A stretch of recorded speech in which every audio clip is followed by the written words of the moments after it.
Hi everyone, welcome back to మన channel. So మన rowdy star Vijay దేవరకొండది రౌడీ జనార్దన టీజర్ రిలీజ్ అయింది గైస్. టీజర్ అయితే చాలా బాగుంది, సూపర్ అనిపించింది.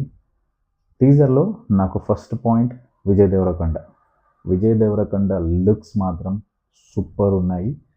అంటే ఇప్పటి వరకు ఒకలా, బట్ ఈ మూవీకి కంప్లీట్ డిఫరెంట్ అనిపించింది. ఫస్ట్ ఆఫ్ ఆల్ తన కట్అవుట్ కానీ అండ్ ఆ మీసాల కట్టు కానీ సూపర్ అనిపించింది. అండ్ దానికి ఆ యాక్షన్ ఎంటర్టైన్మెంట్ కాబట్టి సూపర్గా ఉన్నారు. అలా కత్తి పట్టుకుంటే సూపర్ అనిపించింది. నాకైతే బాగుంది, తన లుక్స్ చాలా బాగున్నాయి. And dialogues, first of all నాకు విజయ్ దేవరకొండ నుంచి డైలాగ్స్ అనేది చాలా, అంటే జనరల్గా తనకొక స్టైల్ ఉంటుంది డైలాగ్స్ చెప్పడంలో, తెలంగాణ స్లాంగ్ ఉంటుంది. బట్ ఇక్కడ ఇక్కడ డైలాగ్స్ మాత్రం చాలా డిఫరెంట్గా చెప్పడానికి ట్రై చేశారు. తన స్లాంగ్ ఏం తీసుకురాలేదు. చెప్పాలంటే నాకు తెలిసి మూవీకి చాలా కష్టపడుతున్నాడు. సో తనకి హిట్ కావాలి, ఎందుకంటే ఆల్మోస్ట్ ఇన్ని మూవీస్ వచ్చాయి, బట్ ఆ రీచ్ అయితే అవ్వలేదు. సో డెఫినెట్గా ఈ మూవీ అయితే తనకు ఒక టర్నింగ్ అవుతుంది అనిపిస్తుంది, ఒక మంచి బ్రేక్ అవుతుంది అనిపిస్తుంది. సో ఎక్స్పెక్టేషన్స్ అయితే మరీ ఎక్కువ పెట్టుకోవద్దు, ఎందుకంటే మనకు తెలిసిందే. సో కింగ్డమ్ కూడా మనం అనుకున్నాం, బట్ అన్ఫార్చునేట్లీ మూవీ వర్కౌట్ అవ్వలేదు. బట్ టీజర్ మాత్రం చాలా బాగుంది. అండ్ యాక్షన్ ఎపిసోడ్స్ అయితే బాగున్నాయి. అండ్ తను టీజర్లో ఒక లా అనే పదాన్ని కూడా యూజ్ చేశారు. బహుశా ఆల్మోస్ట్ అందరూ ప్యారడైజ్ నుంచి అలా కంపేర్ చేస్తున్నారు. బట్ నాని స్టైల్ నానిది వేరు ఉంటుంది, అండ్ విజయ్ దేవరకొండ స్టైల్ విజయ్ దేవరకొండ అది వేరు. సో రెండైతే డిఫరెంట్ యూనివర్సెస్ని కంపేర్ అయితే చేయలేం మనము. బట్ ఈ మూవీలో ఆ డైలాగ్ ఎందుకు పెట్టారు ఏందనేది మనకి ఇంకా మూవీ చూస్తాకనే తెలుస్తుంది. బట్ టీజర్లో అది పెట్టడం కూడా నిజంగా ఒక హైలైట్ అనిపించింది.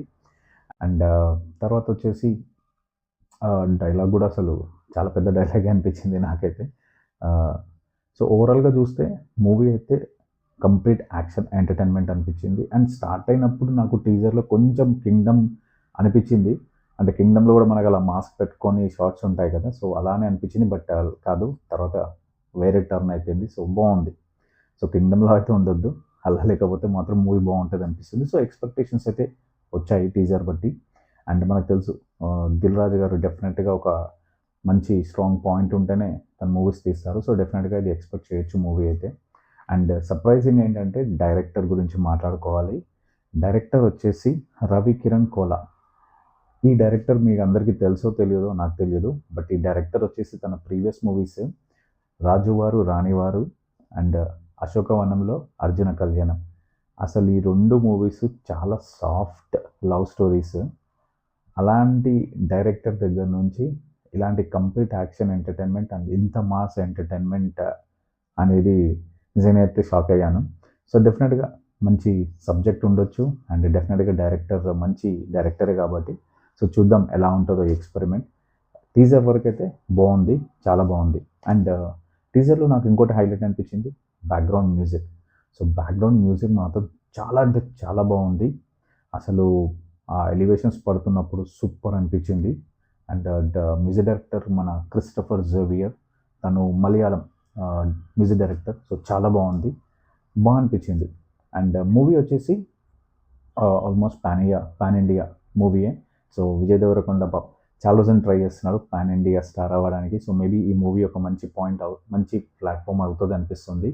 అండ్ మూవీ వచ్చేసి జనవరి 2026 డిసెంబర్ అంటున్నారు. So 2026 December, so next year. So time చాలా ఉంది. డెఫినెట్గా మూవీ కనుక పర్ఫెక్ట్గా ప్లాన్ చేసి పర్ఫెక్ట్గా తీస్తే డెఫినెట్గా మూవీ హిట్ అయ్యే ఛాన్సెస్ అయితే చాలా ఉన్నాయి. అండ్ మూవీలో వచ్చేసి కీర్తి సురేష్ హీరోయిన్. సో తను కూడా ఒక మంచి రోల్ అనుకుంటున్నాను.